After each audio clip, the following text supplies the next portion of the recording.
उन्हीं का चलेगा। हिंदुस्तान, पता नहीं ये हिंदुस्तान कहाँ है, मैं तो नहीं जानता। मैं तो इंडिया दैट इज भारत में रहता हूँ।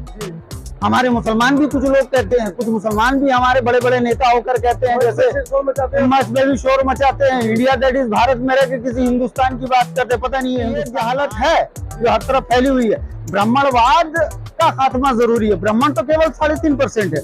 इंडिया में भी ब्राह्मण, मतलब जो अलायंस में ब्राह्मण है, एनडीए में ब्राह्मण, यहाँ भी ब्राह्मण है, लेकिन सर को नहीं हरा सकते।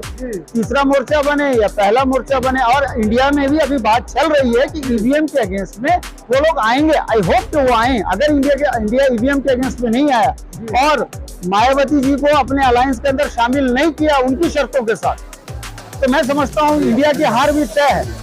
और जितने भी कर ले, कुछ भी कर ले, कांग्रेस जो है वो अगर सांपनाथ है तो बीजेपी नागनाथ है। नागनाथ को तो हमने खुल के देख लिया। इसकी महीन राजनीति को, कांग्रेस की जो महीन राजनीति है जातिवाद की, उसको ये जो है क्या नाम है उसका, बीजेपी जो है वो खुल कर रही है। और चूंकि कांग्रेस महीन राजनीति करती है और ब्राह्मणवाद को बचा लेती है, लिबरल बन के, सेकुलर बन के, सो कॉल्ड लिबरल सीटर बन के, इसलिए यहाँ मायावती जी का होना बहुत जरूरी है। मोर्चे की बात है, ये एक नहीं कई और ऐसे तीसरे मोर्चे जो है सामने आएंगे। इस तीसरे मोर्चे में डीपी यादव जैसे पुराने जो क्या कहते हैं पूर्व मंत्री, कैबिनेट मंत्री, पूर्व सांसद वो रहे हैं, उसके सेंटर बिंदु में है। और विश्वात्मा भरत गांधी जैसे लोग इसमें हैं। तो हम समझ सकते हैं कि इस तीसरे मोर्चे की थोड़ी बहुत अहमियत तो होगी। उत्तर प्रदेश और दूसरे इलाकों में जो इनका असर है, उससे मैं समझता हूं कि बीजेपी को थोड़ा सा फायदा हो सकता है। बीजेपी को थोड़ा फायदा हो सकता है। बीजेपी इनको थोड़ा छोड़ भी सकती है ताकि ये आगे बढ़े, जो इंडिया को नुकसान पहुंचा सके, इंडिया गठबंधन। ऐसा मेरा मानना है। आपको नहीं लगता डीपी यादव की जो छवि है उससे पार्टी को फायदा होगा, नुकसान होगा? तो ये बताइए। ऐसा कुछ नहीं, यहाँ तो दबंगई जो करता है वही जो है सामने आता है, वही सफल है। और यहाँ जिस तरह से आज बातें भी हुई हैं, उससे ये स्पष्ट होता है जो एससी समाज है ना, उसको यहाँ पर कहा गया, जैसे विश्वात्मा भरत गांधी में जैसे कहा कि ये ओबीसी का समाज जो है मैक्सिमम लोधी है या दीगर्स हैं, वो उनके साथ है। खुलकर बोले। हाँ, खुलकर बोले, वो उनके साथ हैं। जबकि ऐसा नहीं, आम आदमी उनके साथ बिल्कुल भी नहीं है ना। ओबीसी के सिर्फ मंत्री बना देने से नहीं होता ना, उसको मंत्री बना के उसको जिस तरह से बीजेपी इस्तेमाल कर रही है, ओबीसी की जनगणना नहीं करा रही है जो करानी चाहिए थी। और ये असल में क्या है, ओबीसी समाज जो है ना हमारा, जो है वो एक बैल है। जैसे पंडित तुलसीदास दुबे जी ने कहा है, या तुलसीदास गोस्वामी जी ने अपनी मशहूर चौपाई में ये कहा है ना, ढोल गंवार शूद्र पशु नारी सकल ताड़ना के अधिकारी। तो ये जो शूद्र है, असल में शूद्र यही है। और शूद्रों पे जो होती है, शूद्र घर से कहे हम शूद्र हैं। हाँ जी, अभी वो कह रहे हैं ना शूद्र हैं। पहले वो छत्री कहा करते थे। जो आज कह रहे हैं कि हम जो है शूद्र हैं, पहले वो कहते थे कि हम जो है छत्री हैं। कौन से छत्री हैं ये पता नहीं, बड़े छत्री की छोटे छत्री जी। तो कहीं ना कहीं अभी भटकाव है, अलगाव है। अभी बिल्कुल अलगाव है, क्योंकि ये जो समाज है, ओबीसी का जो समाज है, ये हमेशा से ब्राह्मण इनके सर पर बैठकर जो है तांडव करता रहा है।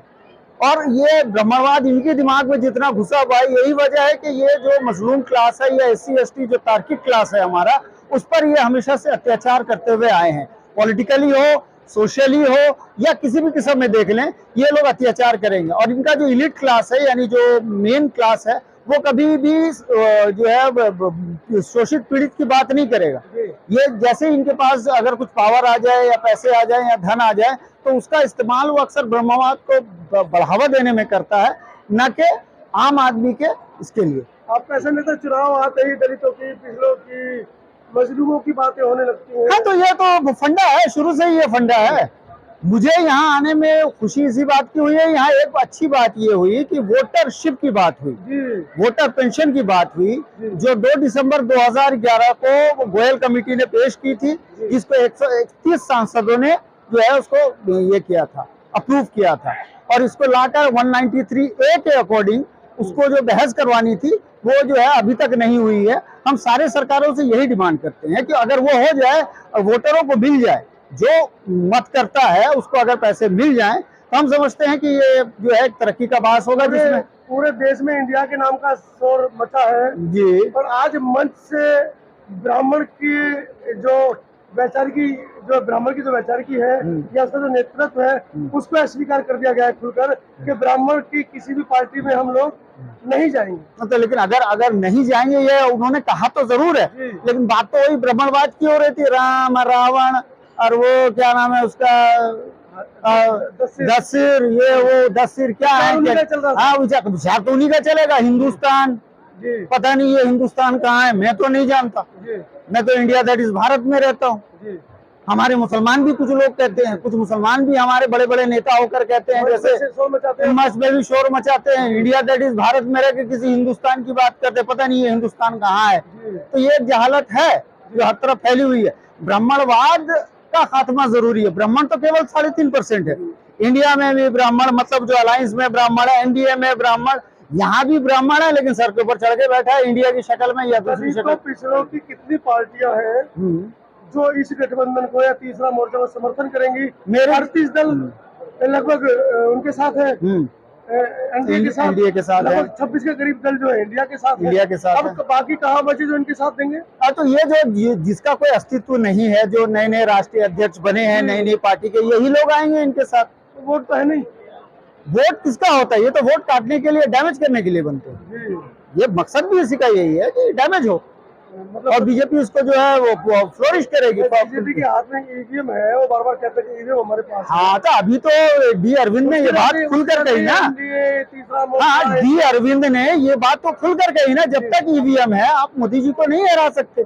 तीसरा मोर्चा बने या पहला मोर्चा बने, और इंडिया में भी अभी बात चल रही है कि ईवीएम के अगेंस्ट में वो लोग आएंगे। आई होप कि वो आए। अगर इंडिया ईवीएम के अगेंस्ट में नहीं आया और मायावती जी को अपने अलायंस के अंदर शामिल नहीं किया उनकी शर्तों के साथ, तो मैं समझता हूँ इंडिया की हार भी तय है।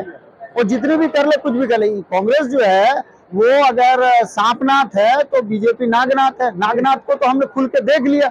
इसकी महीन राजनीति को, कांग्रेस की जो महीन राजनीति है जातिवाद की, उसको ये जो है क्या नाम है उसका, बीजेपी जो है वो खुलकर कर रही है। और चूंकि कांग्रेस महीन राजनीति करती है और ब्राह्मणवाद को बचा लेती है, लिबरल बन के, सेकुलर बन के, सो कॉल्ड लिबरल सेकुलर बन के, इसलिए यहाँ मायावती जी का होना बहुत जरूरी है, अवैसी जी का भी होना जरूरी है, अयूब साहब का भी होना जरूरी है, बदरुद्दीन अजमल का भी होना जरूरी है।